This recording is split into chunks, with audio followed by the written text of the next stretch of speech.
Hello, ladies. Enjoy the podcast. Best intro ever. What is going on, ladies and gentlemen? This is the Pro Perks Podcast with your host, GreyShamrock, and our fellow crew member, Silent Despair. What's going on, Silent? Yay, I'm on the crew. The Pro Perks Podcast. Yeah. So, what's on the list of topics today? Apparently you want me to talk about Battlefield. It doesn't matter. Which one do you want? Which one do you want to talk about? We can talk about, we do talk about GTA a lot. Let's talk about Halo. You have rekindled your love of Halo.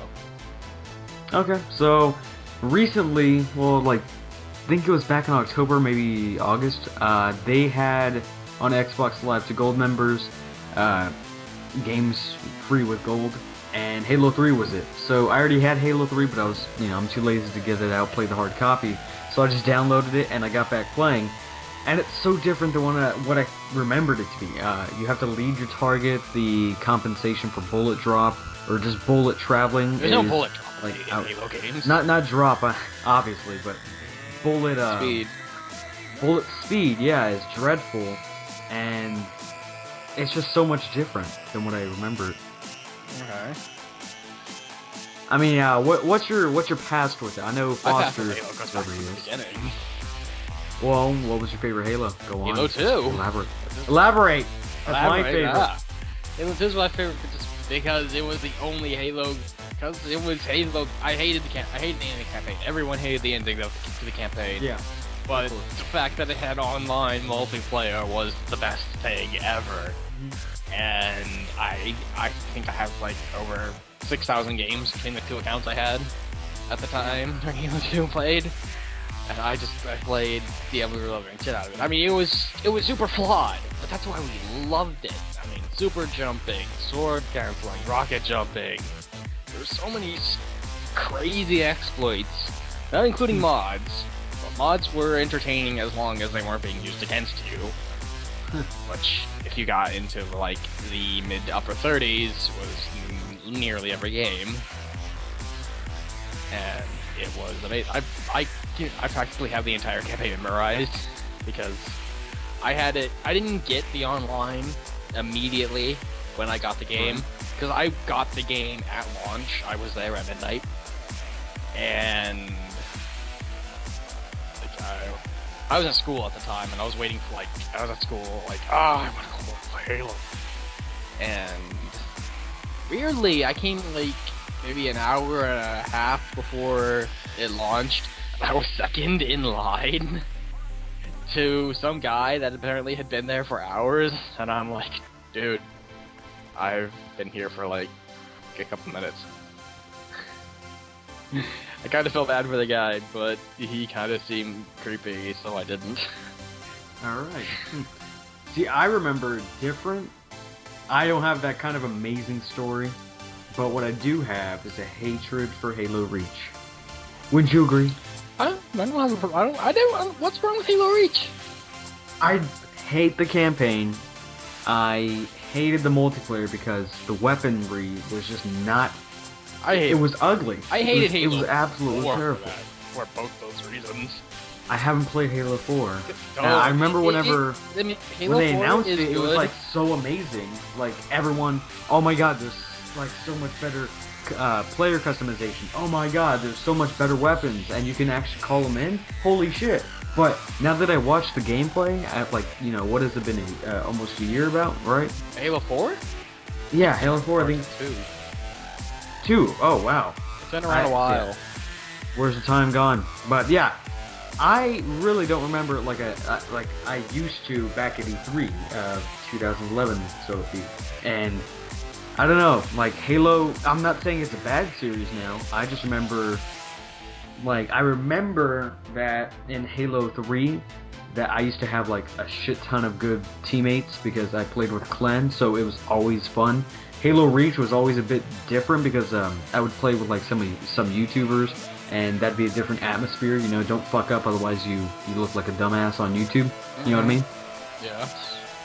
But other than that, it's just, the actual weapon feel is much different in Halo 3 compared to Halo Reach. Halo Reach, I feel like I can hit a target and keep moving. Like the DMR, Amazing for MLG especially. Man, I got invites to do that, like in Halo 2. I'm like, I didn't want to do that. I just wanted to have fun playing the game. See, it can go two ways. It can go one way where you just play casually, maybe with friends a couple times, and that's just how it goes. Or you could play the second way, which is try hard and never give up for first place. Always strive to get ahead of your clanmates, and that's where it kind of goes shitty, because what's the point of playing now if that's all you're gonna do? You know what I mean? People don't like tryhards. Yeah, I noticed that. And campers. Don't forget the campers. You'll never get rid of campers. Campers on Halo 3 and Halo Reach. I remember on Halo Reach, what was the map? It was, do you remember in the Halo Reach campaign where you would fall from the atmosphere and you were on like this metropolis, like medicinal center? You remember that? To a point, yes. Okay, it's a map like that. Has a fountain on the left, in the center. I can't explain it. I can't remember what the name is, but I remember that map. Everyone would camp in the very center and in the third story, because that was where the snipers and DMR spawned. So if you had that in MLG, you had everything. You had it all under control, because there's no armor regen on I think it was MLG, right? Or am I thinking Squad Deathmatch? I think I'm thinking Squad Deathmatch, but yeah, if you had that place, you were loaded. You were good to go. It's all headshots. It's all headshots. That's what Halo 2 was. It was. I'm trying to remember all the names of the maps. It's been so long. There were 2 towers. Each tower had a sniper rifle. You had to control one of the towers. I remember. I do remember the one you're talking about. And I don't know any of the names. I can faintly remember a Halo Reach map. Like I can't name 2 for the life of me, but I do remember barely 1. But yeah. I don't know. I played the shit out of Halo 1 too, because Yeah, you told me like go on. We never knew about. I played I don't know. A couple people thought it was bullshit. It was referred to as Legendary X, where it was sort of like your games kind of got messed up, and Legendary just ended up being immensely harder than it should have been. And like an elite could take like 3 rockets to the face and just keep coming at you, and it was like, oh, how am I supposed to handle this? See, that's how Halo 2 was for me, and then Halo Reach again, because I remember in Halo 3, I think that was probably the second best campaign. Halo 2, other than the ending, I believe Halo 2 had the best campaign. And then Halo 3 was just easy, Hey, look, brutes. Oh, awesome. Invite him into the call. Oh, I do see him. Yeah, but in Halo 3, it was, there were a couple OP gravity hammer brutes. You just have to handle them properly, and then you're good to go. But other than that, when the elites were on your side, you didn't have to worry about much. Maybe a Banshee to fuck you up, but that was pretty much it. You know what I mean? Were awesome. Hey, Foster. It's where the headphone noises. He's checking his headset a bit. The spiders. Not just spiders, any kind of bug. Told you. He's got other bugs. Just so happened that the one I found that one time was a spider. Well, the podcast, we're recording right now, by the way. Yeah, I think we're about Hold on. Wait, what did you say? 10 minutes in. Yeah, we're about 10 minutes into the podcast right now. Okay, so I got a new topic if Foster doesn't want to talk about Halo for some weird reason. I wouldn't Foster want to this talk one- about Halo. Foster loves Halo. Man, I know. freaking choked on a beard hair bad. Okay. Yeah. That's a topic. Let's go in depth about that. No. Good to see you here, Foster. Foster the Canadian has now joined us. Yeah, wait, what? Podcast. Yeah. You've been recording. Yeah, they don't have video footage, so they can't see it. So we're talking about Halo. What's the best? The best game modes. How much we played it. The best. I don't know. The best improvements, I would say, because they have made like a ton of improvements that are actually important. Like they couldn't balance for shit in Halo 2, and now I think Halo, the series, It's is probably the most balanced as far as It is the most balanced, I would say so. Like, right next to... I mean, Battlefield, people say, no, that's most, balanced weaponry right there, but not really. I mean, there's... The ARs in Battlefield 4 are the most overpowered weapon right now. Fire rate, range, mobility, it's just... There's a lot of things. But Halo, I think Halo, after Halo 2, Halo 3, I think it got way better. Except for equipment. Well, I Yeah, mean, that's true. experimentation, though. You can't really blame a company for not knowing how to balance something that hasn't been used before. Yeah, and I'm glad they took that kind of lunge because, it's just something else to kind of use. Like, I remember the flare was my favorite to use. You just go in with dual SMGs on Sand Trap, I think. Yeah. And where the sniper coop is, and you just throw a flare in there and you fuck them all up. So That you're was the my favorite person I hate. Yeah, I am. I will flare the shit out of you. Oh. What's up, boy? Man, I've got to say, I feel a little shocked being thrown into the middle of a podcast, but hey, yeah, go me. So, I've been playing Halo since Halo 1, literally the week it came out, and Halo 3 is when I really got kind of competitive about it, because, Silent, you remember us playing Halo 2, we weren't exactly the most competitive group. I think, You were a silent mascot at the time. I didn't even have a mic, but you guys, that was the most frustrating thing. I didn't have a mic, and I was trying to communicate by, like, teabagging and shooting things. And that just adored us to him, and he was... That sounds like the best kind of video ever. Like, Foster's trying to say something. What, is he trapped in the well? No. I bet he's trying to... It was so annoying. I was like running up to Matt trying to show him where the sniper rifle had respawned, and I remember vividly playing on it, like shooting at him, teabagging, pointing at the sniper rifle, and he's going, "What the hell are you like doing?" accidentally melee, trying to aim somewhere, and he accidentally hits him. I was killed by Matt more than anything, because he just gets go away, Foster! Stop shooting me! But I don't and care. meanwhile, I'm going, the sniper! It's right there! But, I think that one of the big improvements is Halo Reach had a really poor Fucking hate Halo. skill system. And I think that was definitely improved in Halo 4. I think the skill system, how they matched you with other players, improved. And, I love their matchmaking as well, but... Oh, sorry to cut you off there. Go on. Well, I think Halo 3 probably had the best skill system. You were rated 1 to 50, you had ranks. It was pretty good. I think it usually matched you with players that were your skill. And Halo Reach kind of threw that all away, but Halo 4 has definitely brought that back. Even though you don't see your exact rank anymore, it's sort of behind the scenes. There are ways to see it, but for the most part, it's behind the scenes. You don't really know what people's ranks are as far as the 1 to 50 skill system. But I have high hopes for Halo even in the future. Because this... I gotta disagree with you about the Halo Reach statement. Sorry again, but I really want to, cut you off there. Halo Reach introduced the league teams. You remember those? Each season it would start over. Yeah. I love those. Even though I hated the campaign, the multiplayer, the multiplayer I hated for the most part. But the way they categorized the seasons, I loved. That was blissful. Like, you could go from casual playing to beast mode in your clan, and I had like 2 different clans I played with, and over a year or 2. And I remember we would switch over from casual playing, like Infected, and just go into, pub stomping. Yeah. But what were you saying? Well, I think one of the things that was really cool about Halo Reach, in my opinion, was the campaign. I liked it.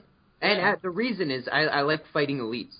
I did not enjoy fighting brutes in Halo 3. They're so derpy. Fighting. Yeah, they're really easy to kill. You just get behind them, break off their armor, there you go. Yeah. Now, elites, that is a fearsome opponent. It's a well-balanced opponent, too, because they're not jumping from side to side. No. You're teleporting like the freaking... Halo 4... No. Halo 5 needs to improve the campaign, for sure. But Halo 1 and 2, best campaigns, because... the elites were cool enemies to fight. Stop making the Master Chief humanized. Yeah. Really. I mean, I see where you're coming from, Foster, but I still stand, I'm not saying the elites were impossible to beat, but you were there, like, fighting for quite a while. Like, if you don't rush them, because that's a bad move. If there's more than one, then, and they melee you, then you're done. Yeah, they'll mess you up. You don't rush them, and you gotta stay back, kind of take off their armor first, then go for them. you.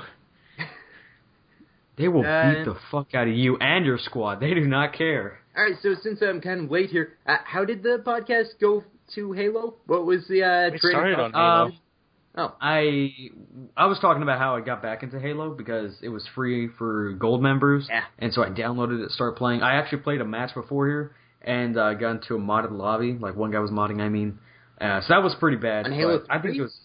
huh. Yeah, Halo 3. I got second place anyway, so it's alright. But we got like a bunch more topics here. I think we're going to skip over GTA 5 because we beat the shit out of that, out of the 2 recordings we tried to, upload. I want to get to that real quick. To the viewers, like the 2 viewers that are watching at this point still, somehow. It's only been like 13 minutes. But we tried to film and upload twice. One time XSplit failed, and the other, it didn't record the audio. It just wasn't, like, I tried to fix the channels, but it only had it only had the visual. So it looks like that was worthless. And the other time it failed, that was where all of us were in here, like all 3 of us. So I think this one will be quite the better one of the 3. So yeah. Hopefully. Now, I really, really, really, really, really want to talk about Minecraft, Battlefield 4, Call of Duty Ghost, and Rockstar and the franchise future. Is that one game? That sounds Sorry. awesome. No, sorry, I meant to say Rockstar and their franchise's future, Oh. meaning GTA, Red Dead Redemption, etc. But which one do you guys want to get into? Red Dead Redemption. Okay, so everyone, we've all talked about this before. You guys pretty much know my opinion. I know your opinions. I don't know about Silent. Silent never played like the whole campaign through just yet, so yeah, we're I not haven't played the whole spoiling anything for campaign. the viewers or him. GTA. But I just want to say, GTA 5, phenomenal campaign. I have yet That's to all. play And it. We'll lead. We'll lead from there. Really? Because Alright. I didn't care. I thought the campaign was the most boring part of GTA 4. No. GTA 5 in particular? Or just Not in GTA general? 5. Not GTA 4. Why? Oh. I can't fuck up the numbers. I meant GTA 5. The campaign No, was the most boring thing. I had the most fun when disagree. I was just out doing my own thing. I disagree so much. Because it... I'm impartial. Whenever you get to the very end, Silent, and you have to make a couple decisions, What? Like you a really people- get emotionally attached. Like, I don't know who your favorite character is. Mine's None of probably them. going to be Franklin. None of them? I don't particularly care for any of them. Oh, well, then that's why. I mean, you got to develop a relationship with those characters, you know? Well, I mean, GTA hasn't exactly really created the most likable characters. That's true. I mean, they're all cold-blooded, or they're all, I Michael think that's betrayed, probably why I relate more to Red Dead Redemption, because I actually really liked John Marston, the protagonist of Red Dead I Redemption. like John Marston. Yeah, I can see how. Really cool guy. And he wasn't a cold-blooded killer. He wasn't some scumbag. He was a freaking cowboy. Family man. Yeah. And don't even get started in the Undead Nightmare. Like, that guy, Jesus Christ, that was a warrior right there, man. Man. My zombie Marston didn't give a shit. My zombie Marston killed everyone. He's like, oh, thank you. You just saved me from a zombie. No. That seems like a Let's Play right there. Did I? Did I really? The way I was in Red Dead Redemption. They're all like, oh, thank God you saved me. I'm like, you should be thanking me. Yeah, I actually have Undead Nightmare on the Xbox, and then Red Dead Redemption on the PS3, so I'm actually contemplating playing it. The graphics are still pretty good. I Yeah. love them. And that's one thing, I think that the graphics in Grand Theft Auto 5, from what I've seen, aren't substantially better than Red Dead Redemption, but that being said, Grand Theft Auto 5 has a lot more to the game than Red Dead Redemption. Yeah, that's true. But then again, it's like a later game. They have more to build off of. Yeah. And compared to GTA 4, listen, I'm always going to miss the Bellic family. I'm really going to miss Nico, and I hope they bring him back in some way in the DLC, especially I with thought people Grove thought Nico Street. was boring. Nah, I love Nico, man. Like, Well, I mean, the issue with Nico is the actor who played him apparently not exactly the most cooperative dude. They wanted to bring him back for DLC. He wanted a large amount of money in return for that. They weren't willing to give him what he was asking for, and that's why we saw him less and less. Let's see here. I'm going to... I mean, the character itself I love. Like, the actor behind it, that's one thing. You know what I mean? But the actual player, the character, I found to be, like, interesting. He kind of made a different... Let's see, Michael Hollick, voice in the won a Spike TV award for the best performance by a human male. Wow. Human male. That's interesting that they a little odd. that. Yeah, it is pretty... That's a weird qualifier. I mean, you got to wonder, was there like some non-human that gave a performance that was even better, and they're like, well, I guess now we have to qualify this. Was there like a dog who like was the star that year? Is that dog dead yet? What dog? Call of Duty dog. Call of Duty dog, probably. Everyone thinks that dog's gonna die. My friend still hasn't told me if the dog dies. I don't even know if he's gotten to the point, but I'm sure dog's probably gonna. Everyone's like, that dog has to. People don't want the dog to die, but they're like, that dog has to die. Yeah, of course. It's like every Final Fantasy game where you're like, oh, I really like this character. Kind of hope that it dies. That I can remember. They can keep them forever in my heart. Exactly. Well, I mean, when a character dies, it does leave a longer lasting impression on you than the characters that just sort of walk away unscathed from everything. Yeah, and then, well, there's two sides to it. One, if they die, you're like, well, that's the end of the series. Or is it? And then the other side is, okay, so they're alive. That means there could be another, installment in the series. Well, it doesn't even need to way, be a main character. It could be a side character that was just beloved by fans. And spoiler warning here for Halo 3. Grey, if you haven't played through the campaign, I'm sorry. Dude, I beat it on Legendary two good. times, and I played it about 7, completed it all. So Sergeant Johnson. People love Sergeant Johnson. And you loved Sergeant Johnson. I really did. And if he didn't die, I don't think he would have left as great an impact. See, I thought of him as, like, if you remember which one? I think it was fourth to last mission, where you had to destroy the temples to the ring. And he's like, he took 2 platoons of men and himself, and it's like, we barely got away. It was too much, even for me. And it's just you and the Arbiter clearing out 2 of the temples, and you're like, dude, are you kidding me? You got 2 platoons of fucking Marines and yourself, and you can't. The Marines are incompetent in Halo. They really aren't. They're the least competent. Have you seen the machinima? If it were realistic, Master Chief, I think, something like that. If you haven't, it's hilarious. It shows what Master Chief would be like in actual reality. Like, he'd be this dick because he knows no one can fuck with him because he's just, like, a super enormous human being.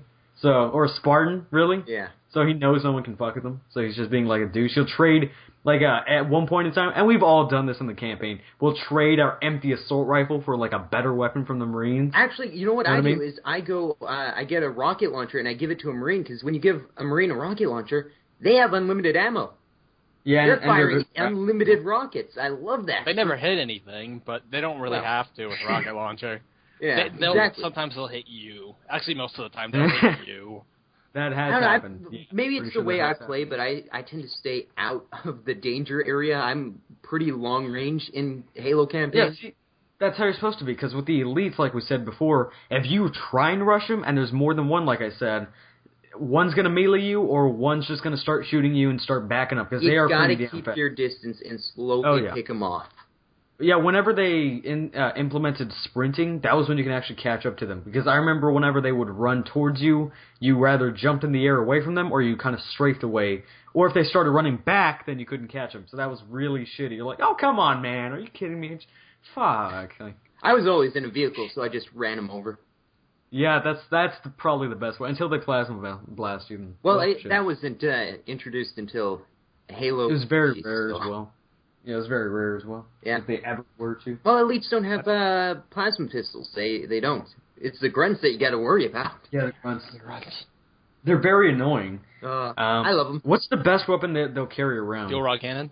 No, man. Needler. Oh, That Needler. Needler will mess you up on Legendary. Yeah. They can barely use it, though. That's true. Like, they're barely holding on to boop, it. boop. I can fire 3 shots at once.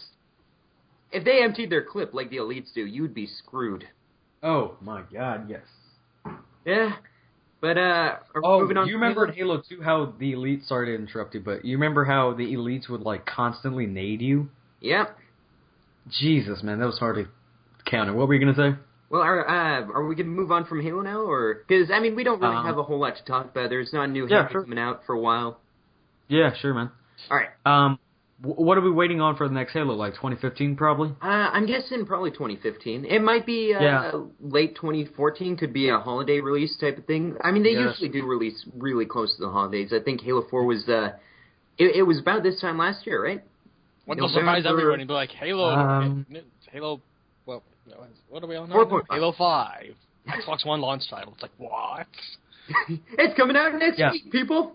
Dude, I remember... I would literally poop my pants, and I would vlog it, too. I'd be like, guys, I just pooped my pants. All right, then. It shocked me. What is this, Twitter? But, Is it? Yeah, I don't know. I remember the E3 conference, there was little information given. There was just like a very small clip, and then there was an interview by IGN. They said later on, the holidays in 2014 or 2015. Speaking of the holidays in 2015, Star Wars, the next movie is confirmed for December 15th of 2015. Yep. So, there we go. Does anyone care? I do. I still do. I always have hope. I always will. I thought Peter Molyneux, like me, destroyed your hope. No. No, never. I mean, I have confidence in J.J. Abrams.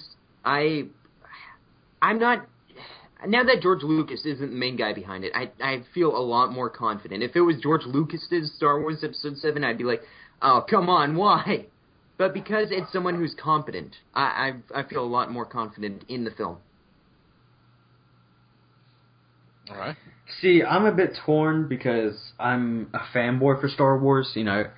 One thing I want to see in that DICE will be making, they're giving a lot of hints saying, well, we don't want to fuck it up if we wanted to, because this is a really bad thing if we were to. We don't want to fuck it up if we wanted to. Then we want to fuck it up. But then we don't want to fuck it up. But if we were to make it up, then we just want you to know that it'd be a good game. But if we mess it up, that'd be awful.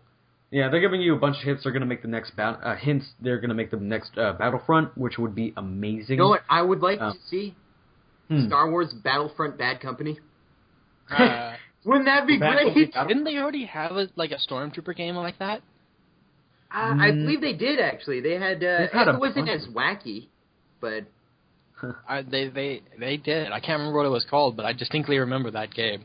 Yeah. I would love Battlefront Bad Company. That would be great. Maybe even get what was his name? Haggard, the redneck from the Bad Company series. That would be great. I got that patch. Those commercials are the best. Yeah. So that would be pretty cool. Oh man, now just thinking about that, DICE, get on it. Come on, you got gold here. But they're literally sitting on an oil mine here. One thing that I've always felt with Star Wars is even though it is a sci-fi franchise, it's always had a very old Western feel until the prequels. The prequels just crapped all over the old Western feel. It was a cowboy movie set in a sci-fi setting, and they totally took that away with the prequels. I'm hoping that J.J. Abrams can bring that feel back. I doubt he will, but... Come on, she died of... No one knows. Stop caring, so she died. I do not care, so now I am the dead. Okay. That's I mean, really?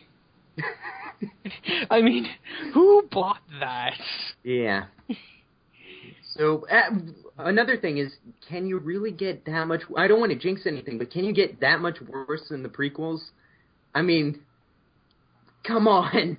It's so bad. I mean, it's like Indiana Jones 5. I actually have hope in, because it can't be as bad as 4, right? Right? New topic. They just wrote. I was We're not with talking the about Transformers Indiana Jones. movies. Hold on, which before We're not talking about movies. Before we get anywhere. No. No, listen to this. Before we get anywhere, imagine if Indiana Jones 5 opens up with Shia LaBeouf is dead. It'd be like, whoa!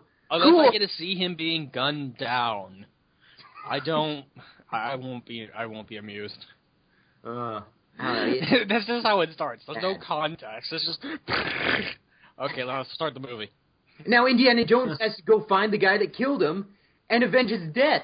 Come on. And then congratulate him. Congratulate. It's like, yes, thank you. Fine. You saved this movie. Okay, so new topic. You guys cool with that? Yep. Okay, so I got. So I don't know if either of you have heard of Drifter. Yes, no.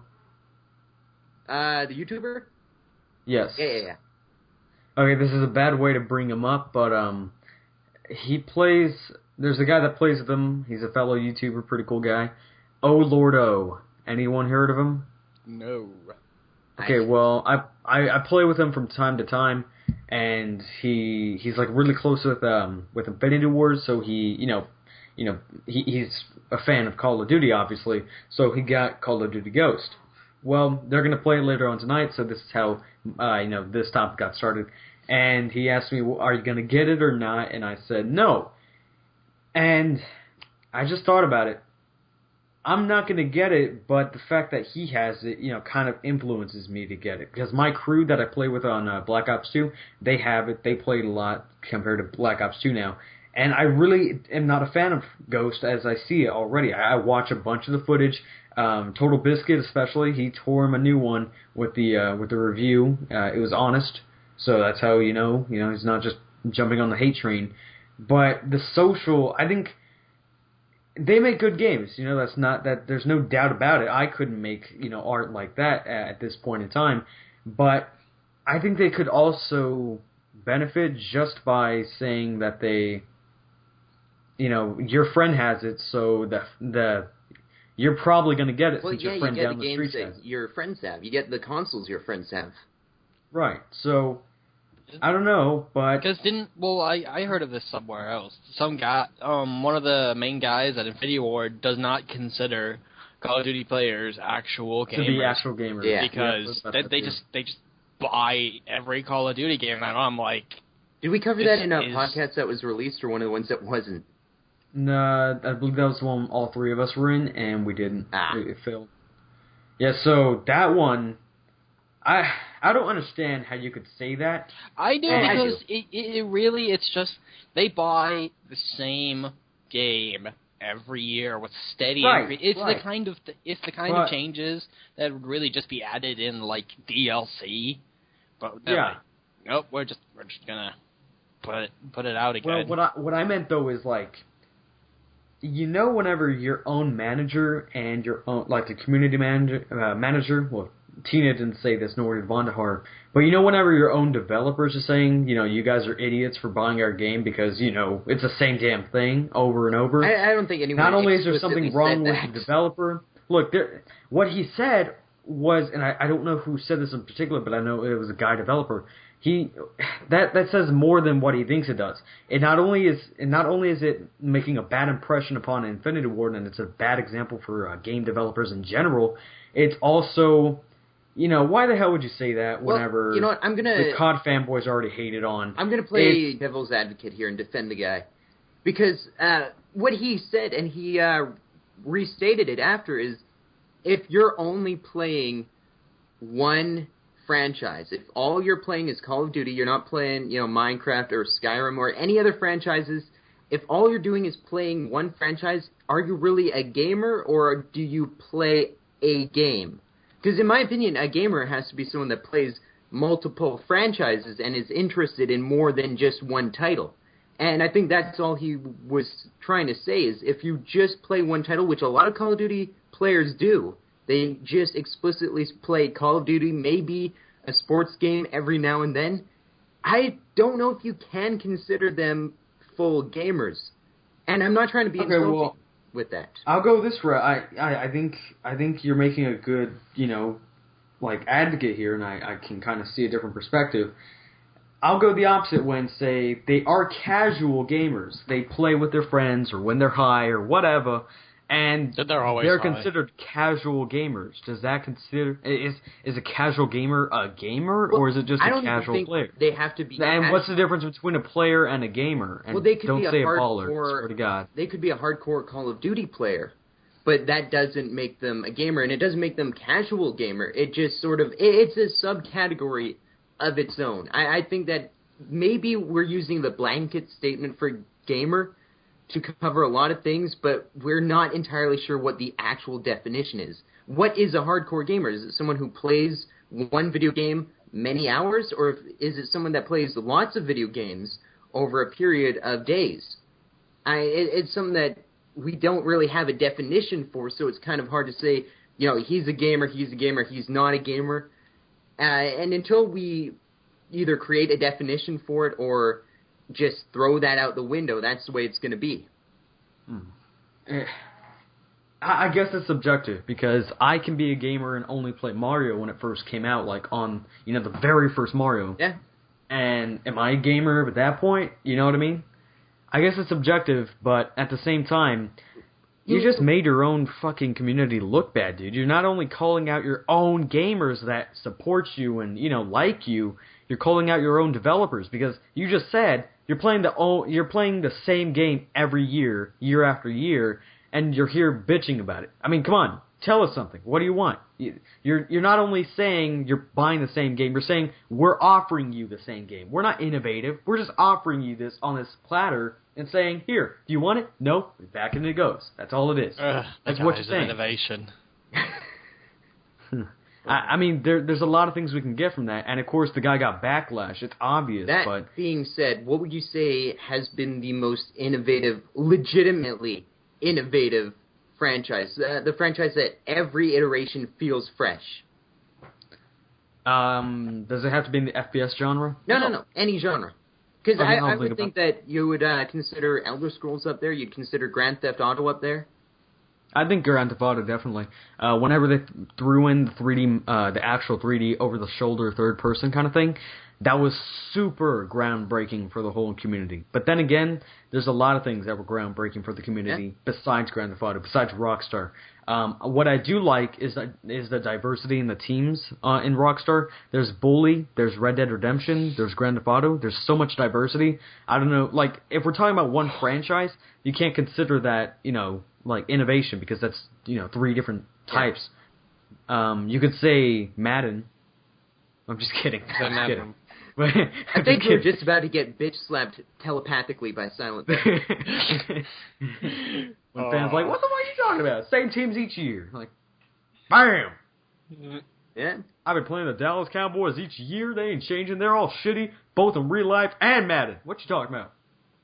Maybe next year's edition you'll be able to bully players out of the locker room. Maybe. Or maybe get indefinitely suspended because you're an asshole and racist. Yeah. Man, I actually, that sounds interesting to me. Add a new, family and locker room aspect to the game. Dude, yeah, you can, then you have a choice on who you want to be. Do you want to be it could be you could be playing Madden and then, between games, it will be like Grand Theft Auto, where you're, running around in cars shooting people up. Yeah, that's halftime.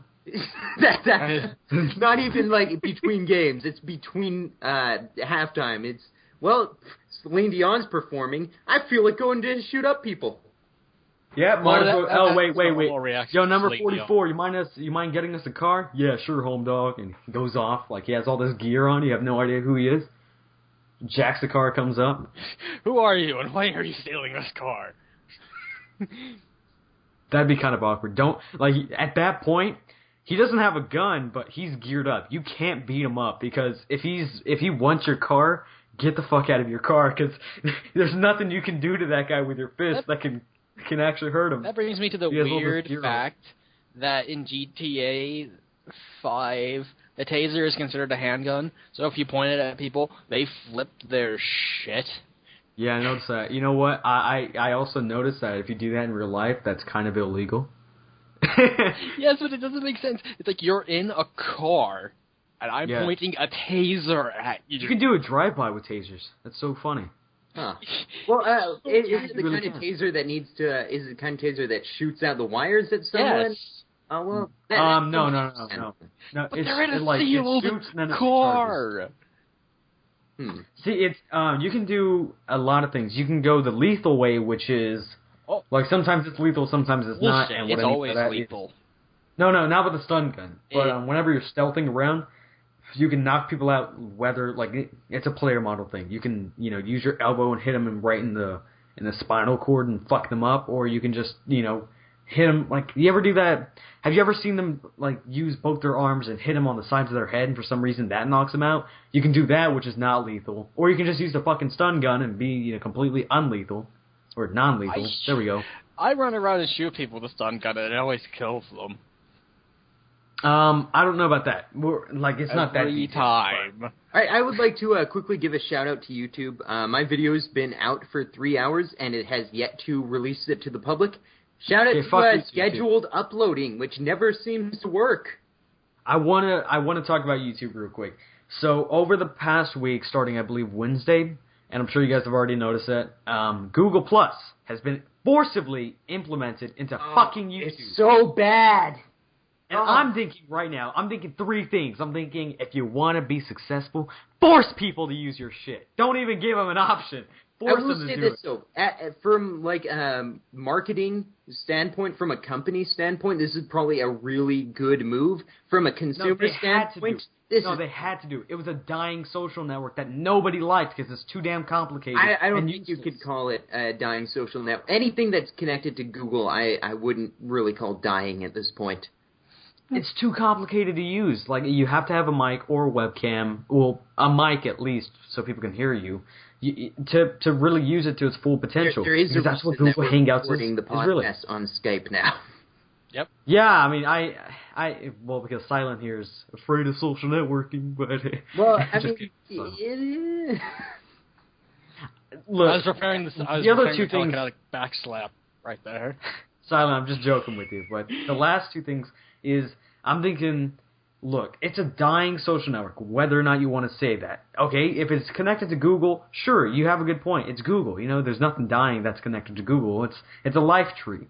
But at the same time, if Google didn't buy YouTube and implement it in some way, well, Google Plus wouldn't be used for that many things. You know what I mean? It would be like the lesser MySpace, just without the music sharing.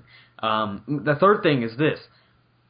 People have an income. They depend upon YouTube. If you're going to fuck with that, at least give them some, kind of, okay, let's email every single partner we have and tell them our servers will be down from 9 a.m. to 3 p.m.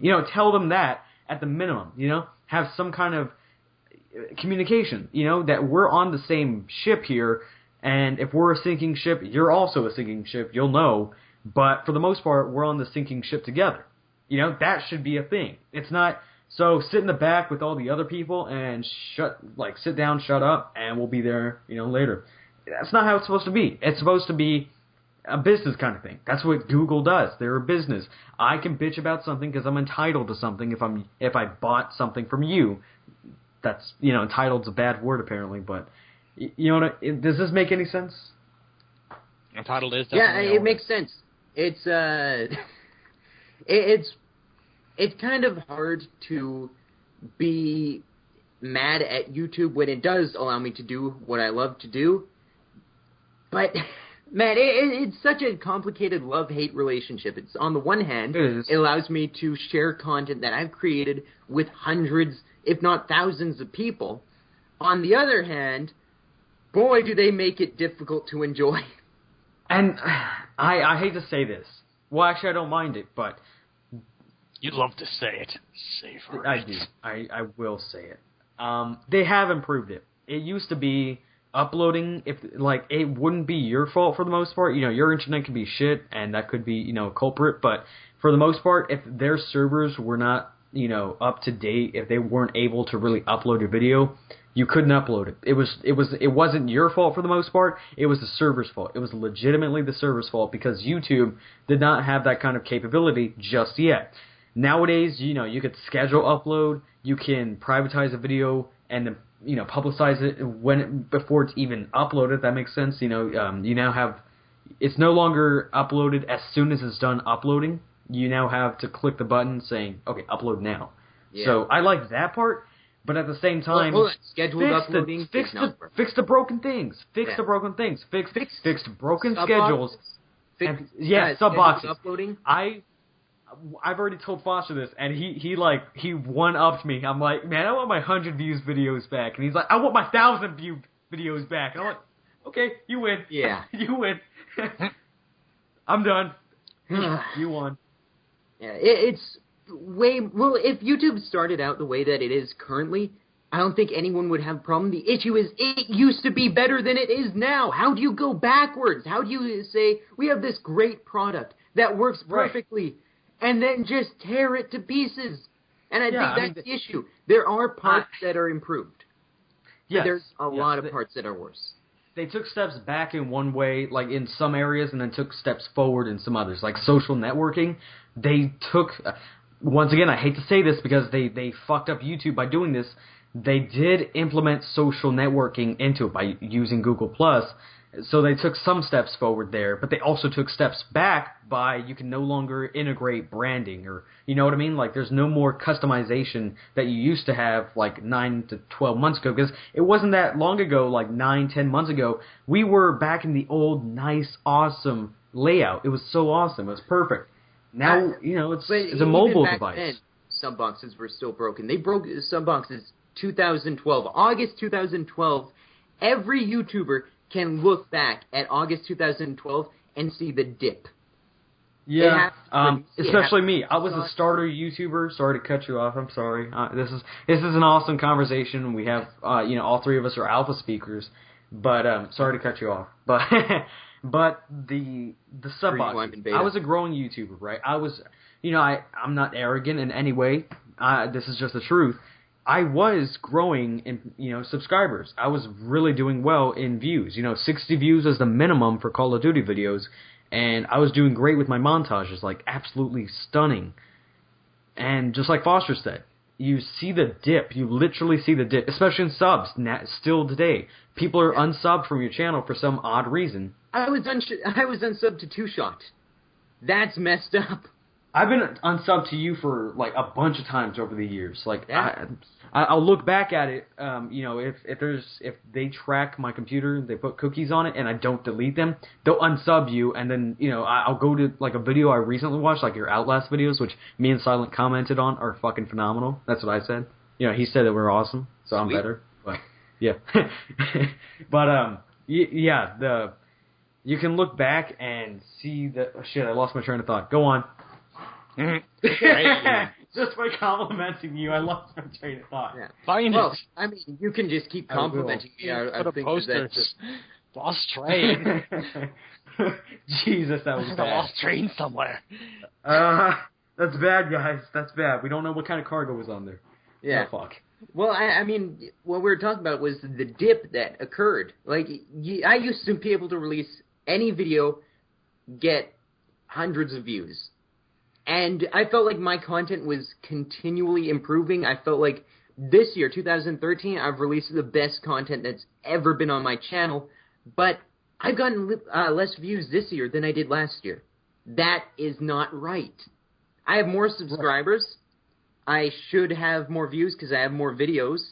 I have a larger fan base on Facebook and Twitter. And yet, something's gone wrong because it's not working the way it should. Yeah, and at the same time, like I said, there's people that depend upon YouTube for an income. I can say a couple. Woody's Gamertag, not Wicked Shrapnel, White Boy 7th Street. Just look at anyone that has over 100,000 subscribers, and they pretty much depend on YouTube. Yeah, and that's a big list now. That's a list of I think 10,000 people. Yes. That's messed up. That YouTube has taken such such a downward spiral for not just content creators, but consumers of the content. But I'm forever an optimist. I still hope that one day all these changes will sort of come together and YouTube will be amazing. I'm having a harder and harder time believing that. Yeah, I was legitimately thinking about switching over to Twitch because they're mainly live streams, but if they were to implement like better video on demand and customization to them, they're integrating like Twitch thumbnails into and stuff Minecraft. like that. Huh? They're integrating Twitch into the Minecraft launcher. You'll be able to stream right from Minecraft. See, I think I'm becoming a streamer. Like, I think I will become a streamer because it's easier. I do love editing. I absolutely do. But at the same time, I think Twitch cares more about their people. Yeah, I mean, it doesn't unsubscribe people from you. People don't just randomly get unfollowed. It's kind of becoming what YouTube was back in 2008, 2009. Mm-hmm. And that's why it's a very attractive market right now.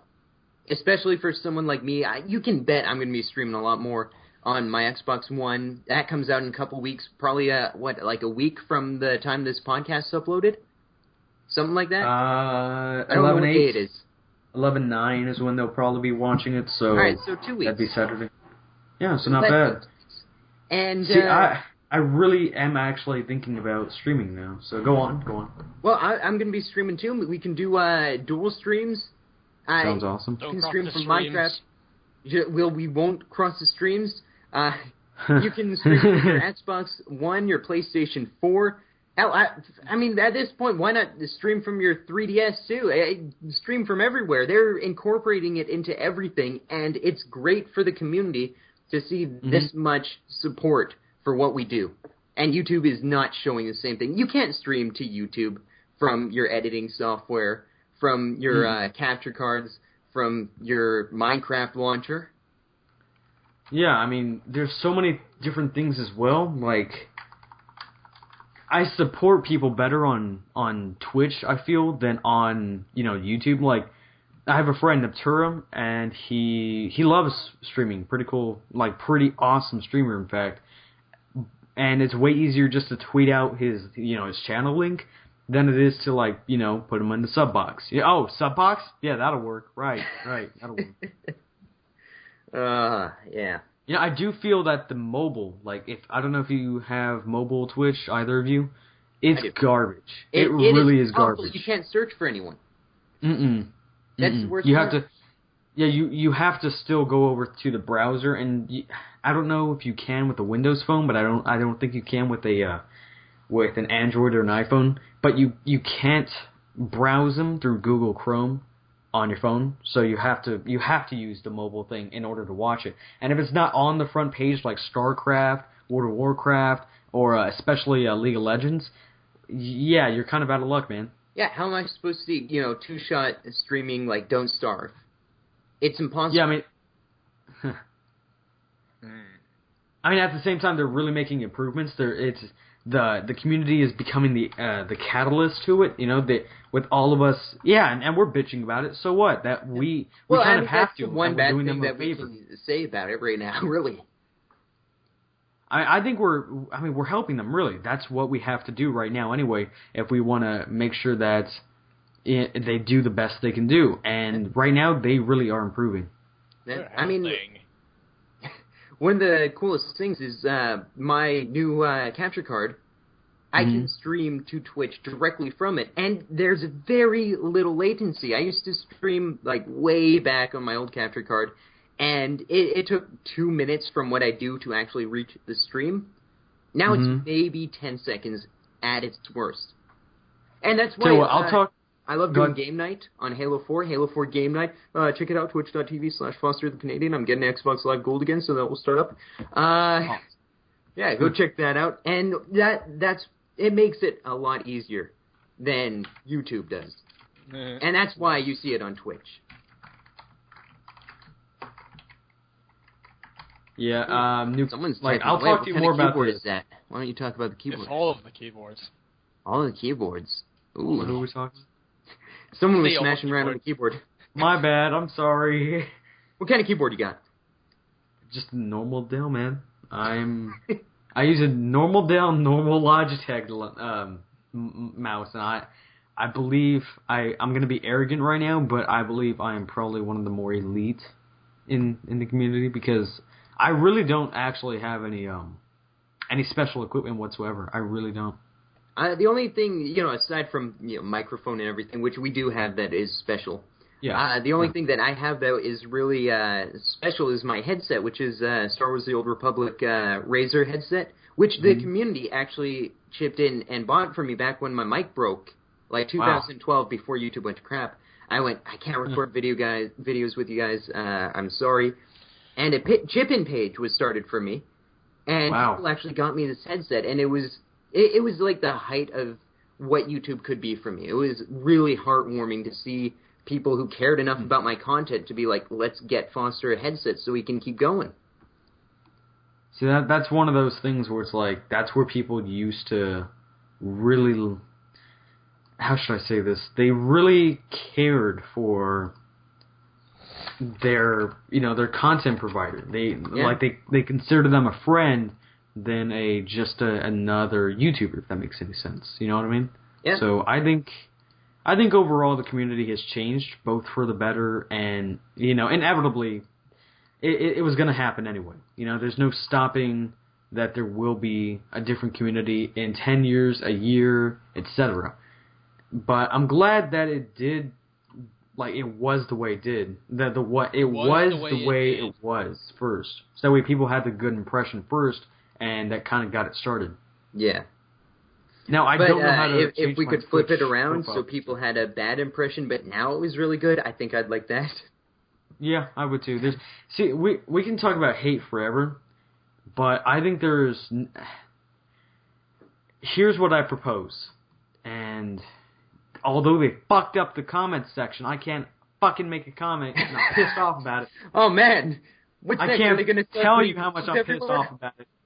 But what I propose is, compared to Twitch, I absolutely love their moderation in chat. I love it. They need that not only in YouTube streaming, but in YouTube in general. If you were to upload that Outlast video, I want to be able to get on your video as a moderator, not edit the description or anything, just in the chat, and delete all the haters and block them. That's what I want to do. That's what I really want to do. And in a way, yeah, you can do that. You can, I'll give you my login, and you can just do this, this kind of errands. You know what I mean? These chores. Yeah. But at the same time, that's not secure. That's not good enough, really. You know what I mean? Well, I mean, that's one thing that I do actually like that YouTube did, is you can blacklist words from being spoken in your chat now. So I made it so you can no longer comment the word two-shot, Bajan Canadian, Skydice Minecraft, anyone that's in competition to me, really. People. Yeah, people's gone, chicken's gone. The word the. The word chicken, no way. You can't say the word the. You gotta use No, the you word gotta say the word and. the. John Foster, the Canadian. Yeah, you can't say the though. I removed the letter Q. I removed all... That would be hilarious, is removing the word LOL and just seeing the panic in people. You should remove the... You should... Oh, you should remove the word first. Remove all vowels. Jesus. People that don't handle that. You can, blacklist certain users too. But yeah, I mean, you could always do that to an extent. I guess now they just made it a little easier. And that's the thing that is so difficult about YouTube, is you see these little updates that are actually really positive among the horrible updates that they've implemented. Yeah, that's what's. But most then again, that's a small emerald that you found in this entire stone mine. So yeah, no. Let's be honest, it's not a stone mine. It's a crap mine. You're mining crap. Basically. Yeah, it's getting really difficult to be on the side of YouTube. Yeah, I agree. The big problem is the big YouTubers, the really big YouTubers, aren't complaining because they can complain right to Google, and Google will be like, "Oh, your sub box isn't working. I'll get that fixed for you, buddy." But for a little guy, Yeah, it's like, hey, Google, over here. Hey, Google, hey, over here. You see, I'm a YouTuber too. See, I was watching this one podcast a couple weeks back, and he put it so well. The guy put it so well. He said, if Tobuscus, Jenna Marbles, and PewDiePie were to start like this kind of boycott on YouTube for mobile views, because that's a major thing now, then most likely they would probably get shit done by doing that. If they said no more uploads, no more, I'm going to influence all the users I can that are subscribed to me to no longer use YouTube unless we get mobile views, monetization from it. If I get monetization from that, we'll start uploading again. If they did that, shit would get done, like I said. Yeah. But could you imagine if you and I tried that? YouTube would just be like, okay, see you later. Yeah, try it. I dare you. Try it. Two Shop says to me all the time, he feels like YouTube is trying to get rid of the smaller YouTubers who don't necessarily upload the same quality, just so that they can have this kind of they only want to showcase what's good about YouTube, and they don't want to showcase, the 12-year-old who's trying to do a how-to tutorial from his mom's room while she's sleeping. That's kind of creepy. I actually, before Two Shop got really into how-to tutorials, I was like, let's see how to install Tropicraft. Hey there. Just the fact that he's in his mom's room while she's sleeping. Yeah. Well, it's because I'm guessing that's where the computer was. And he's like, okay, guys, so I couldn't have done this in the daytime because I got school. But right now we're trying to install Tropicraft. And if you hear snoring, that's my mom. It was the most obnoxious thing ever. And then Two Shot's like, yo, I can do that better. And that's his sort of claim to fame, I guess. Yo, I can do that. To children. I'm ready that machinima. So that's I'm running that machinima, and I needed a voice for an alien. It needed to be a fairly deep voice. And I was like, hey, Two Shot, do you think you can voice an alien for me? And then after like 5 minutes, I went, I don't think this is going to work, because it's just going to be like, yo, you want me to fire a laser at this guy? Yo, I can do that. Give me a laser gun. I'll pop him real quick. Throw him in the river. We don't got rivers in space? What the hell, Foster? It was rivers in space. Do it. Fix it. Yeah, it was something. Now, new topic? Sure. All right, awesome. That's what I want to hear. Now, let's go to Battlefield 4 here. So, Battlefield 4, I just want to say really quick, no spoilers here, the campaign, phenomenal. Absolutely loved it. They hired a actual movie writer, like someone professional to actually write the campaign. It was short, I think it was about 7 missions. And although that's really short, it's a really good campaign. They really develop character development. They really develop that kind of device into the series. You really get emotionally attached to 3 players, to 3 different characters. And I really like that. Each morning, because I have to get up early, I would go back to that immediately and try and get further in. And really quick, now since multiplayer and campaign are a bit more integrated than they used to be, I suggest going to campaign first if you are new to Battlefield 4 and playing it, and then going to campaign. Because first you get the MP412 Rex, you get in the first mission, so that's a pretty good pistol. And then you can get 2 different melee weapons, which one is the machete and one is the shank. And the shank is a really cool thing. You'll learn more when you get the shank in a prison. No more will be revealed about the Battlefield 4 campaign. Now, the multiplayer. The campaign was really short, but then again, it's a multiplayer game. You know what I mean, guys? Yeah. I mean, the Battlefield 4 or Battlefield 3 campaign was pretty short, too. I didn't really find, the campaign, everyone, crucifies the Battlefield 3 campaign, it's a ripoff of Black Ops. Dude, you could stab a rat. Awful, but yeah, you did stab a rat, which is so original. Oh, there's a lot of, do you guys remember the dinosaur in Battlefield 3? Oh, the little model? Yeah, the little model. Everyone wants dinosaurs in Battlefield. Yeah, I know, right? There's a lot of references to that model, to the dinosaur model in Battlefield 4's campaign. There's a lot of them. You can find one dinosaur keychain whenever Irish is driving you and Pack around. You can see that in on the dash. Huh. You can find the actual model in a bathtub in one mission. You can find one on the streets of Shanghai. There's a lot of them. As far as Battlefield campaigns have gone, the only ones that I've actually cared about were the Bad Company campaigns because of the amount of humor. And didn't Dice say that they're actually the same? They're the same storyline. Like Battlefield 3, as serious as it is, Battlefield Bad Company 2 was going on at the same time. It's all connected, which I find awesome. Like you have this incredibly serious war story, and then it's flip the page.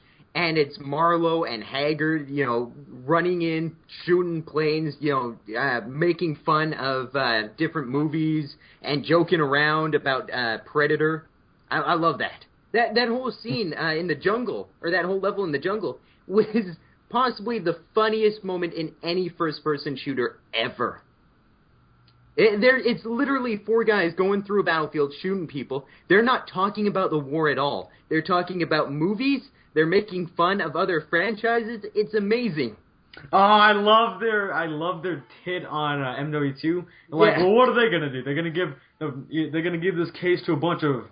Well, shit, I can't remember. Foster, do you remember? It's they mentioned heartbeat sensors, and they specifically they implied. Yeah, I don't remember the quote exactly. I can't remember the quote, but really it was cool. So fucking hilarious. Whenever I heard it, I could not stop laughing. And when I was playing Battlefield 3, the entire time I was thinking, I bet they're off to some wacky adventures right now. And as much as I enjoyed the gameplay, I miss the characters. I really do. Wouldn't it be great to see some sort of crossover where you got the serious story but the wacky characters? Yeah. I'd love that. But they are developing a new Bad Company, right? Hey, look, it's Rogan. I think so, hopefully. Okay, I think I found the quote. Alright, do you guys want to hear the whole script before that? Let's see here, where is it? Trying to find it. And it was hilarious, man. You want me to vamp while you check it out? Talk to Silent about some stuff? Can I go vamp? Go ahead. Yeah, please. Okay, hold on. Silent? Hmm? Now, you were the, death warden on my server. I didn't expect vamping just to be creepy laughs. But you were the death warden on my server. And, by the way, the server is coming back. It's not up right now, but it will definitely be back in some form. I think I may have found a way, if you are interested, in having that title actually on you. You will be Death Warden Silent. Yes. And you will be the law. Yes. My only issue is you do tend to have, harsh punishments. I think that, who was it that you kept... Bullshit, I banned one kid because he tried to grief someone. Well, that's the thing. Silent won't ban them. He'll, set them on fire repeatedly and send them into, this horrifying pit called the silent treatment. Oh, I like that. The reason I brought this whole thing up is I want you to describe what the silent treatment is. The silent treatment is basically you have a choice. You can wait out your sentence, so then you teleport out, or you can kill yourself in one of several innovative ways. Not only that, you have trap chests set up so that when you open it, you fall into the void, so there is no chance of recovering any of the items you had on you. It's the most messed up Saw-style torture room ever, and I love it. Okay. Not to mention my fantasy, for some reason I keep building prisons. It really adds an interesting aspect to a server when you have the guy from Saw controlling the law. You're not a criminal in this. You're the law. It's a really weird dystopian society. Because I am the law. And you see, that's what makes Silent such a creepy dude. That's the laugh. I like that. Uh, Okay, so He says something along the lines of this. I didn't find the actual quote, but this jogs my memory. But he's like, what are they going to do? Give the case to a bunch of special op douchebags with heartbeat monitors on their guns? That's what they say. And it's so fucking hilarious when it's in context. I love their the conversation about the movie Predator is freaking awesome. Like, I know that nowadays a lot of people who play the game probably haven't watched Predator because, it's a lot of young kids playing these games. But It's if like you Predator, watch, are you? I like the way you put that. It's a lot of young kids playing these games, and you know how that is. yeah. But it's true. The age of gamers is not getting older as the original gamers grow up. It's getting younger as new players come in, younger and younger. Which is good. That's like the growing population. For some games. Yeah, for some games. It's one thing when you have, like a bunch of 8-year-olds playing Minecraft. It's like, yeah, it's Minecraft. Of course they're going to play. But when it's like a bunch of 8-year-olds playing Grand Theft Auto 5 and they're saying the creepiest things in the strip club, that's a little messed up. Have you seen the video? There's like countless videos now of apparently in Grand Theft Auto 5, one of the things is, you yell at shopkeepers to hurry up when you're robbing a store. I love that. I scream so much. I'm like, get the fucking... You can also flirt down with strippers at the strip club. Wait, what? Yeah, you can talk into your mic to flirt with the strippers. Oh, yeah. It's like online. Videos of people like going, I can't believe what this guy is saying. And it's the creepiest, funniest thing ever. I would absolutely love if that was like a kind of a terrorist mind, like, what do they call it? A terrorist torture system where they're like, okay, so we're going to put this headset on you about GTA Online, and right now you're hearing a live stream of everyone saying something in the strip club. Well, this guy has to listen like hours of it. I'm not sure if this is the way it's set up, because again, I haven't played Grand Theft Auto 5, but from the videos I've seen, it sounds to me like when you are in the strip club, it shuts off, it like mutes all the players around you, but it doesn't mute you, so you can't... Players are like, oh my god, shut up! What's this kid saying? And then they come out of the strip club and they're like, you heard that? It's the greatest thing. I hope it's a feature. People get so frustrated. You come out of that strip club and you get shot up. That's what's happening. It's like I'll send you videos after the podcast so you can see. It's the funniest stuff ever. People are disturbed. Yeah. Well, hey, you're the one that made the silent treatment. You're so... I'm an innovator. An innovator in torture. Yes. Yeah, so we've talked about this, about Grand Theft Auto and the future of it in the last podcast that failed. Yeah. But I want to talk about Minecraft. Let me tell you something about Minecraft, and I'm sure we are all positive on it. Am I right? No, we hate it. It's terrible. Whatever. Why would you even bring that up? Canceled. But whenever the story of Minecraft on live was live streamed, it made it so much better. Like, the way he described it, the way Notch described it was fucking brilliant. It's not... Whenever we give someone tools to build what they want, you get a piece of art. Because just of them creating something, of them being able to create something of their own imagination... Let's be honest here. Half the things built in Minecraft are decks. That's true. Yeah. But the other half is... It's a reflection of the other half is more the individual. Right. Well, anyway, the way he explained it for the most part, though, was, it's creativity, really. It's creativity whenever you are building. Whenever you're building, you're kind of expressing yourself. And it's true, we build our own dream house in Minecraft. I remember your Total Foster Fails. I can't remember the title, but all the Foster Fails, and you had the timber model. That was, wow, well done.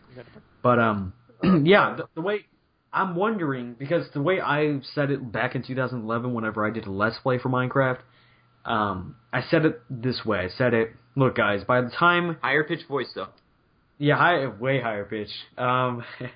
By the time Minecraft is done updating and sales have started to slow down, because it even says in the kind of biography on Minecraft.net, as soon as sales, slow down, the coding will become open and updates will become less and less frequent.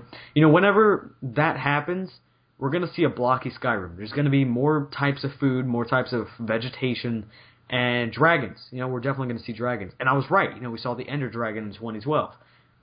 What we're seeing right now is an evolution of probably, no one wants to hear this, but the best video game ever in our lifetime. It really is, if you think about it.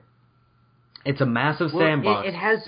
I'm not sure if I'd say it's the best of our lifetime, but it definitely reflects what Asteroids did and what Tetris did, and I think it will be seen as that kind of impact on the gaming community. I mean, Tetris was something completely new, and Minecraft, even though it's not technically something completely new, it did what other games failed to do as well. It took the voxel-based video game and turned it into a complete rock star. Minecraft is a staple, and it will forever be a staple in video games because of how well it perfected its craft. It's Minecraft. Yeah, I remember I got it back in, right after the alpha, the adventure update.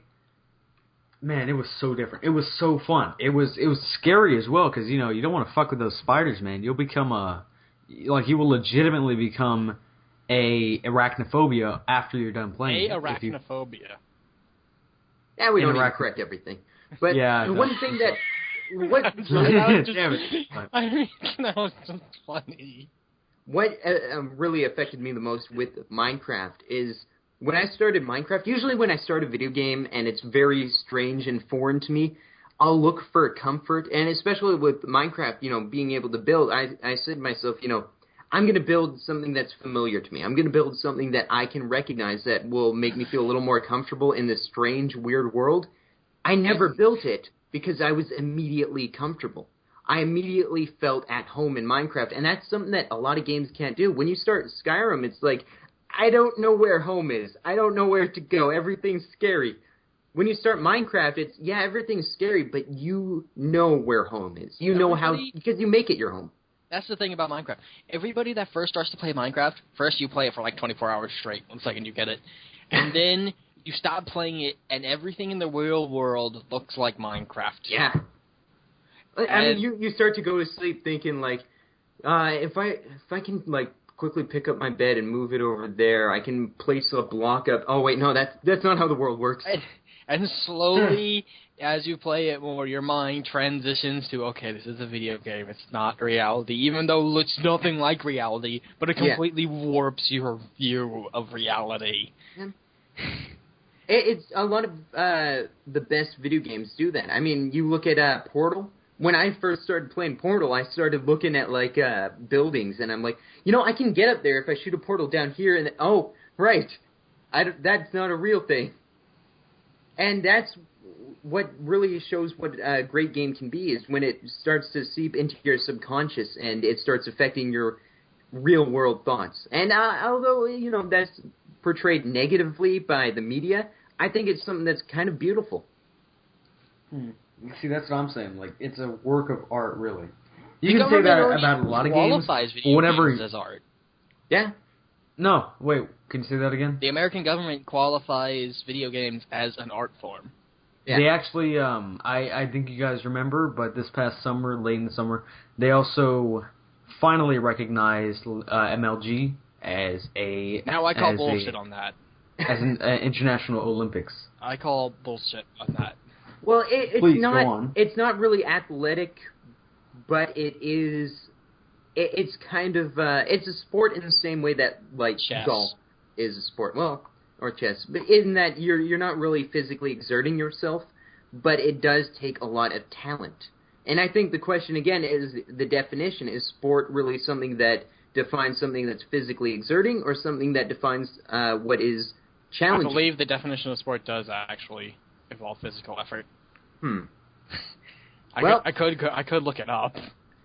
No, Look, here's the thing. I'll look it up. It's an amazing thing whenever actually, you're right. as an MLG gamer, and I'm not one, I'm just saying, like, as an example, whenever me, as an MLG gamer, can go to a different country, because this actually happens, and I get a green card because I'm competing in some sort of an Olympic sport.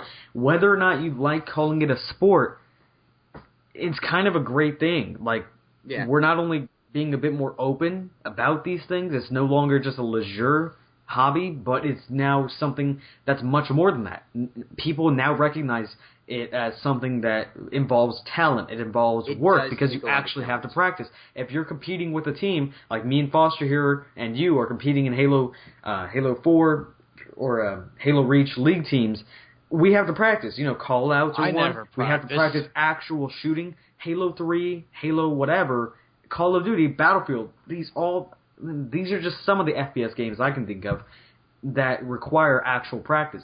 I can't, whenever I picked up the controller to play live for the first time, not just campaign, I really needed practice on my aim, because people were moving unnaturally, people were moving in all sorts of ways. They were drop-shotting, they were sound-touring, and I had to counter them.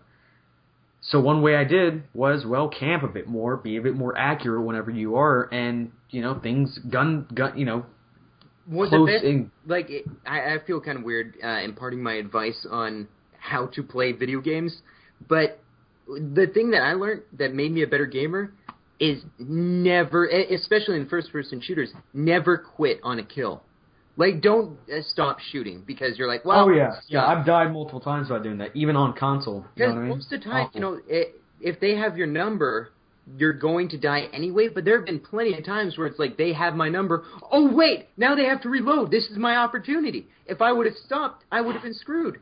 But because you don't quit on that kill, you can now run in and you can get them. You have to commit. Yeah, sorry, go ahead, Silent. You just have to commit. Like, I'm doing this. Yeah. I know gaming as it's not only united people in a way that not like normal sports can, because I can't play international football with you. That's not how it works. We have to be in the same damn stadium. Yeah. Like physically, not Madden. What gaming did though was, who was it? I believe it was. I can't remember the MLG player. I believe he was on Frico, and he never thought he would ever meet any of his teammates ever. And whenever they went to Anaheim a couple years back, my hometown, he finally met them. He finally met them, and he saw what awesome people they were, and he was able to unite like that. He was able to, he was sponsored by someone, so they flew him out there, and that's amazing right there. Like I said, you can't play international basketball with someone. That's not how it works. If I'm able to communicate with you and we're able to pub stomp, we're able to, really actually get sponsored by doing that, and we meet up, that's amazing right there. Yeah. That's truly amazing.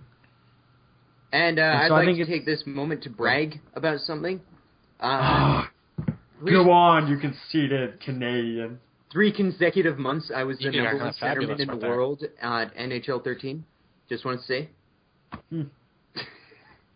And, being a hockey fan, diehard hockey fan, and wanting to be a hockey player, I love that I can still compete at an international level, even if it is virtual. It fills a void for me that I'm allowed to compete internationally, even if it is a video game, but it's still a sport I love, and that I'm able to compete at an elite level.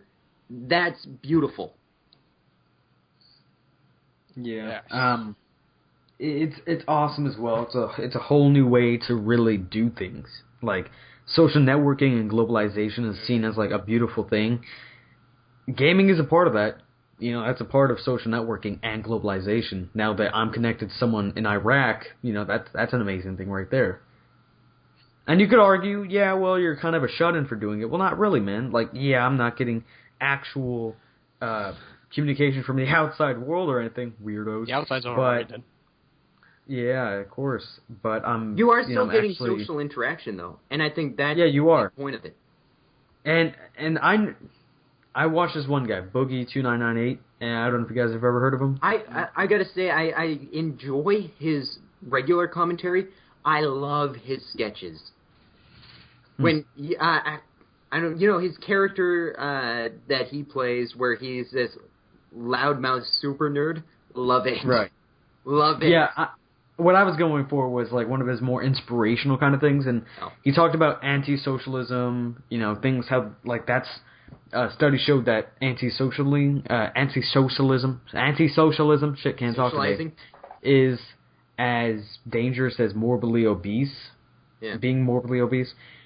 And he said this at the very end. He said, if you have to meet 1,000 assholes just to find that one friend, it very well may just save your life. And at the very least, it may add something to your life that you're missing right now. Yeah. And being able to connect to people like that through just a gaming channel, that's amazing right there.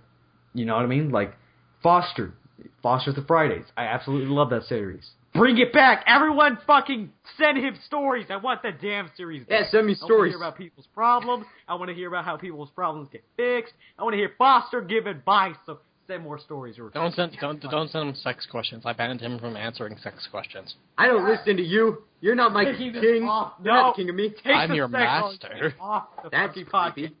Anyway, it's back to what I was saying. But yeah, it's amazing to see how people have such an influence on things that are like, irrelevant to their own channel content. You know what I mean? Like whether or not you like to say that, but it is irrelevant. This isn't Call of Duty. It's an inspirational, advice series. That's pretty cool. Still, you know what I mean? I'll be right back. I mean, there's inspirational, and then there's stories about poop, and I think all your stories about poop. All of them. Maybe Also, what I poop should do stories. is I should make a mashup of every Fridays with Foster episode that had something to do with poop, and just make it like freaking Poop with Foster. No, that sounds weird, but I should do a compilation of all these stories that I've had. Poop with Foster. That sounds You weird. and naming things, Foster. Yeah. Poop Foster. It's not Fridays with Foster if there's not girl problems and poop. You said that multiple times. You said that. I think you say that every Foster. Yep. Friday with Foster Friday. You heard it here, folks. If I've been saying Foster's Foster Friday. poop problems. That's my thing, Foster Friday. That's my thing. I'm waiting for the moment that someone sends me in a story that combines the two. And it's like, help me, I pooped on my girlfriend. What do I do? Help me, my girlfriend's constipated. All right. Jesus, man. Oh, man. I'll be right back. Let me go wash my brain now. Okay. Did you say wash his brain? He's washing his brain. That's actually what It's he removable. said. It's detachable. It is. No, I'd like to imagine that he has like a little like Pinky and the Brain action figure that he's like giving a nice little bath to. He's like, I like to hey, imagine he has an where's the acrylic bathtub? case for the top of his skull with a hinge that opens up. Speaking of Warner Brothers cartoons, we're the Animaniacs. I think the podcast is still recording. I don't know. Max, what? If you're still recording a podcast, you probably shouldn't sing that. I think you can sing 5 seconds of anything without it being... That was 6. Oh, no! I don't know. Like, counting. Who I think counts? Okay, I'm back. if I say this episode's sponsored by Warner Brothers and Animaniacs. Okay, so really quick, Been on. I got a Minecraft story. I forgot to tell it when we were talking about Minecraft. Do you guys want to hear it? It's really funny. Do we Yeah. want to hear it? Yes, you do want to hear it. I guess we're going to hear it then. Okay, so this is hilarious, and I shit you not, this is absolutely 100% true. I was at school today, 8th period, last class, and about to go home. And this one guy, he's really pissed. He's a friend of mine, and he was really pissed today. He's one of those bronies that are a bit antisocial. So if something's wrong, I want to make sure he's cool, because he's kind of antisocial. Want to make sure that he knows he's socially accepted, Try to be a nice guy. So I'm like, dude, what's got you down? What's wrong? And he's like, I'm just a bit pissed at people. And I asked him why, and he's like, well, people have been fuck with me on fucking Minecraft. I'm like, well, what do you mean by that? And he's like, some fucking asshole burned down my house while I was playing Minecraft. And he's like, if you don't know, you can download Minecraft on school computers. They don't block that. So they would download, like everyone in their computer design kind of classes would download Minecraft to start fucking around. He built a house, and what's kind of weird is my friend, he's a really cool guy, he griefed, the brony. So the brony's pissed off at him, and the weird thing was this. He's like, is it kind of weird that I'm asking people to beat the shit out of... And then he said his name, and I'm like, dude, that's not cool. What are you doing? Don't advocate violence. Like, what the fuck, man? Like, it's just Minecraft. It's on a school computer. You'll never be able to play it at home. Speaking of Minecraft, I have some breaking news. What? The number one most requested how-to tutorial for Two Shots Gaming has finally been released. And it's something that he's been working on for a while. So check out Two Shots Gaming, how to install Pixelmon for Minecraft. Oh, I thought it was how to make a deck. Oh, no, that's my tutorial, dude. Oh, would people watch that? Probably. I wouldn't. Minecraft how to deck.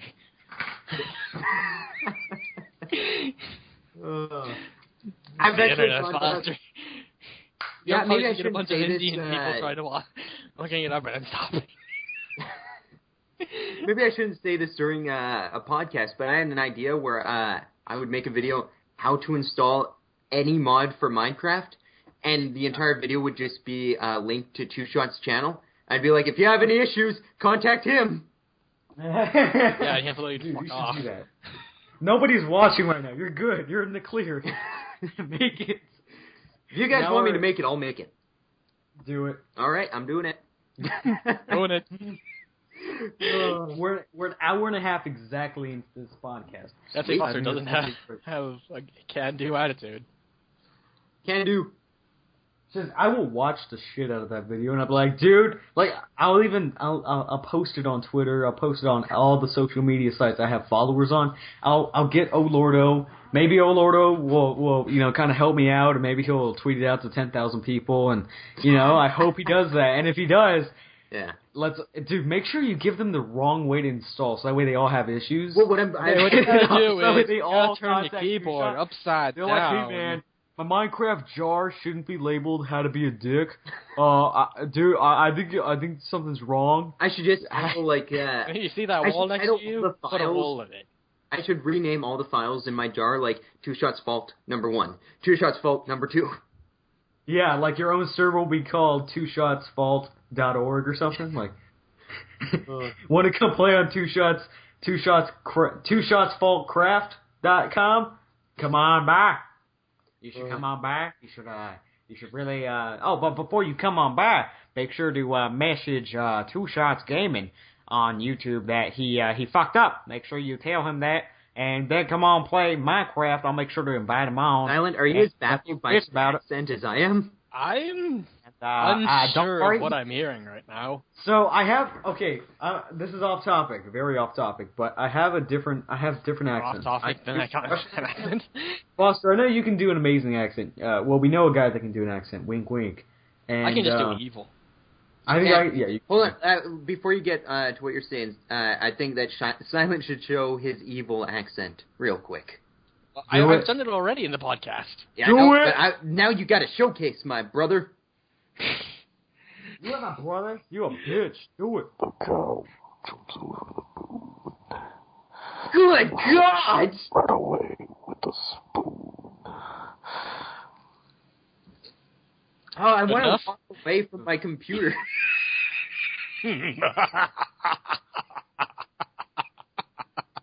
Foster, if you ever make a video game, you got to use him as the antagonist, as voice actor. You got to use. He sounds like a Crash Bandicoot character. Like that laugh just reminds me of a cutscene, and then you start running after him through the tunnel. And I never don't mind. like to be Foster anymore. Anyway, I don't. Foster, I think I can do a Russian accent. Go for it. Well, you do yours first. I want to hear it because I. Yes, okay, so I'm a Russian accent guy. I don't have name. I just work for KGB. You know, sometimes I get KGB, down that for... guy. What? I love that guy. You love the KGB. No, I love the guy. Brother, Go back. mother Russia, mother's brother, Uncle Russia. For a second there, I'm like, you love the KGB. What's wrong with you? I don't know if I'm doing Russian accent correctly. I need to learn how to say Russia. I don't know how to say Russia. I don't know how to say Russia. You don't scream it! Fuck. Russia. actually have spazzed out of Russia. Accents are just fun to do. Here, so My I'm using thing- my hands to talk right now like I'm a Russian baby. And I noticed that my videos are not getting a lot of views. So to all of you who do not view my videos, it will find you and it will kill you if you don't view my video. Like, favorite, and subscribe. I will find you and I will hug you. It will hug the I shit out of you. give more advice, because why not? You know, this is like Fred's Foster the podcast. So if you want to know how to do an accent, just do the accent. It doesn't matter if it's awful. Just keep doing it for fun. That's what I do. I know my accents aren't the best, but I just do them because they're fun. The second you start thinking about it, you failed. Yeah. But the weird thing though, there aliens in the bathroom? In the bathroom. I just like doing that voice. I don't even know what it is. yeah. See, the weird thing though is I have a team and I do it in front of them. Like, this is a debate team, really cool people. I love them all, and I'll do it in front of them and they actually like it. They think like, you know, they tell me it's legitimate. Like, okay, so here's my Russian story. I in my English class, right? Yeah, we take an English class. How fucking awesome! And I was sitting around three other people, and one of the persons is a Russian girl, and she moved here from Russia like 2 years ago. So I Hot forgot. Russian girl or not hot Russian girl? She has a butterface. Everything but her face. That's awesome. I'm just wondering why you were like so angry about your English class. You're like, yeah, we do an English class. Yeah, that's right, English class. Because why? Like, you don't need to know all proper English should be taught. That's it. Dude, That's I all was you need. hooked on phonics. It tells Yeah, you to you spell always- things you're phonetically. always The speaking English English. language does not work phonetically. No, it does not. But no matter what, like, throughout every single grade, throughout every single year, you're taking English. Anyway, so I was sitting in front of this Russian girl, very ugly, and I forgot that she was Russian. And then just like once he killed Kenny, and we laughed. And so I had I had an idea, but I forgot. I mean, so, you know, I'm like, okay, so if you want to know how to survive any kind of situation, and I'm like giving them a survival tip, and she's like, so I like your accent, but throughout the A, because I was like, so you want to know, you want to know, And that was a shitty way to. What? I didn't say that in particular, but just know that's how I sound. I said, hey, you know, if you want to know a lot of things, then you just do this. That you know, hey. Has anyone else noticed that all fake there. Russian accents sound exactly the same? Yeah, but they're not all fake. I Maybe. don't know what you're talking about. It's because See, all I Russians couldn't tell who that was. See, Foster makes the best Russian and French accent ever. It's not French, it's French Canadian. There's a difference, dude. French Canadian. My bad. Sorry, I must be Adolf Hitler now. Jesus Christ, man. My bad. Okay. Wow. Everyone loses when you compare things to Nazis. One thing that I noticed with you, Grey, is that you'll just be having a conversation, and then you'll just make a wacky observation about it that makes no sense. But you're like, I'm going to throw it in here. English class! What the hell, right? So anyway, this ugly Russian chick... Okay, first off, I just want you to know that Silent asked if she was a hot or ugly Russian chick. She is ugly, but she has a nice body and butterface. And the whole English thing, I find bullshit. You know, we just teach us proper English, and that's it. You don't have to take it 14 years out of your life. That's bullshit. And yet, with those 14 years, there are still so many people that don't understand the language. Yep. Don't ever confuse your and you are, you fucking idiots. You take this 14 years, and you don't know how to differentiate it. What the hell, man? Yeah, differentiate it. Differentiate it. Jesus Christ, man. Man, look at us all vocificated and whatnot. English. That's what they should. That's what they should teach. They should teach English classes. Yeah. English. It sounds like an Asian Chinese guy. Like, Oh. you want to know English? You know, like, Jesus Christ. Was that a Let's go. Russian or... No, I can't do a Chinese accent. English! It's English class, eh? You want to do an English class? English, Fuck English. So a bunch of white guys are making fun of other people. Okay, yeah, why are we making fun of accents now? Let's stop. Why aren't we making fun of accents right now? Can I make fun of aliens? No. Oh, new topic? Oh. Let's get on to this. Yeah, let's go with one more topic and then cut it there. Nah, fuck you, Foster. We're gonna go forever. No, this is the podcast that never ends. Hey, Foster. Oh my god. Someone's having fun. This Foster, podcast. are you there, buddy? Fun with Foster. What? Foster, Yeah. are you there? Yeah. Yeah, I love how you're always the one to end it. So I just wanted to say that, just for you to know. Gotta end on a pitch. Well, I mean, we can't have a 4-hour podcast. I know, we're not. It's only been an hour and a half. It's been more than an hour and a half. You guys started before. An hour and 39 minutes. I don't know your viewers' attention span. Yeah, I think we got their attention back. We've been talking about video games for an hour and a half. I want to go play some It's video a games. gaming podcast, Foster. You were joking about our podcast being about weed and abortion. Oh, that's a good point. That first It is a good point. That first podcast, man, I had nothing to talk about. So you brought up weed and abortion? No, GreyShamrock's like, okay, Foster, so, just want to let you know that this podcast will be about gay marriage, politics, terrorism, marijuana, and abortion. You okay with that? Dude, they were fucking foreign. What was it gonna do? Well, they were foreign, and I wanted to know. We're just talking about how video games are international. Well, we don't know that. We don't know. We don't know what what's in the legal countries they were in. All right. Anyway, one more topic and we're done. Jesus. This has been the best podcast ever. Anyway, so I think that. Okay, let's have a personal update. That was one of them. So personal update. How has everyone been so far? I'm on fire. Compared to what?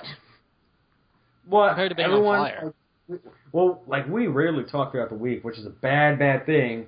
So I think we should kind of give an update. Well, how's your YouTube channel been going, YouTube Foster? channel has actually been pretty good. Last month I didn't get too many views. I've got a lot more this month. Modded Skyblock is going to be coming out more regularly. More Outlast? 7 Days to Die. I'm actually I'm friggin' getting a job soon, so that's cool. Like a real life. Woo! No longer having to do odd jobs. I'll have a stable job. So I'm excited about that. It's gonna work out stable. Oh, what about Outlast, man? We love Outlast. Seriously, Outlast will be coming out. It's just it's been a pain to edit because I've had a lot of issues getting the face cam from my Vita. Oh right, that's it. Right. To then I got to render it twice because I have different effects that need to be rendered separately. It's a very difficult series to edit. Almost as difficult as Fridays with Foster, but... Well, it's very worth it, man, because I loved it. I was so immersed in the campaign. Dude, so that last episode I released where I got hit by the dude and just went like a deer in the headlights. Yeah, I noticed that. I was like, dude, is he acting? Because this is pretty good. What to do? It was scary. You haven't even gotten to the wall runner. What? Oh, fuck. Don't spoil. No, be quiet. Just, we'll leave him wondering. As long as... just tell me this, Silent. Is it naked? Oh, no. Am I gonna crash it? I'm not sure how to quantify it. I would probably quantify it as extra naked. What? It's like Zoidberg. Oh, God. Well, that's gonna be fun to edit. You won't have to edit it. Okay. It's so naked, there's no nudity. I got one more. What about the Minecraft server? Minecraft server 1.7 has been a pain to update. We may be doing something interesting. I'm going to be talking with you, Dawn, obviously Silent, Logan, Jarrett, and we're going to be discussing the future of that. Man, I miss the team. Yeah. But the team's coming back, don't you worry. Awesome. What about you, Silent? How have you been? No. I've been burning things. Oh, well, wonderful. Oh. So are you the main boss in Outlast, or? Oh, no spoilers. So, real quick, Foster, do you watch Conan regularly? I used to, I don't now. Okay, so he did an Outlast impression video. I did see that. It was hilarious. Like, oh my god, that was highlight of the Also, you this should play quarter. Mount Your Friends. No.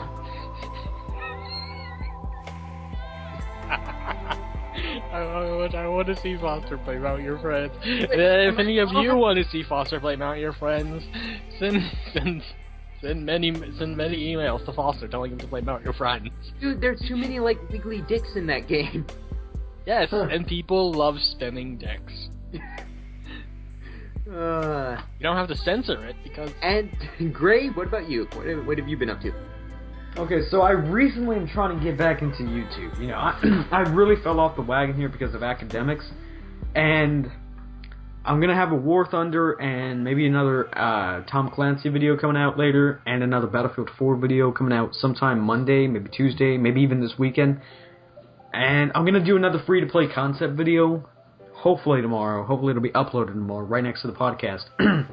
So a lot of things are going great, but you know, I'm not at the point I want to be when it comes to my academics and YouTube. I really want to be able to be on top of both. So, you know, I'm sure at one point or another I'll have a firm grasp on it. But, yeah.